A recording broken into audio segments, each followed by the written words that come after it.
Take our lead, let's help you make your mark. Our goal is your satisfaction. Let us show you the way. Blocked crossings occur when stopped trains impede the flow of motor vehicle or pedestrian traffic at railroad tracks for extended periods of time. Frustrated drivers may attempt to clear the crossing before a train arrives. Likewise, pedestrians may be tempted to crawl between stopped rail cars.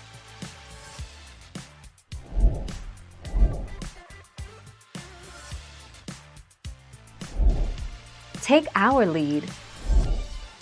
Railroad emergencies 1-800-232-0144. Contact us immediately for all railroad emergencies, including blocked crossings or track crossing accidents, crossing signal problems, hazardous materials release, theft, vandalism, trespassing or unsafe employee driving.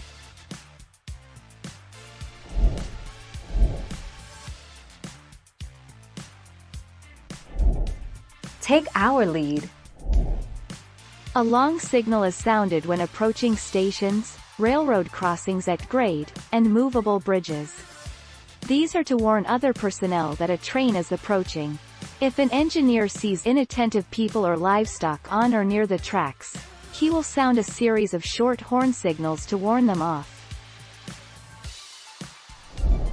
Thank you for watching. Please subscribe and hit the bell notification.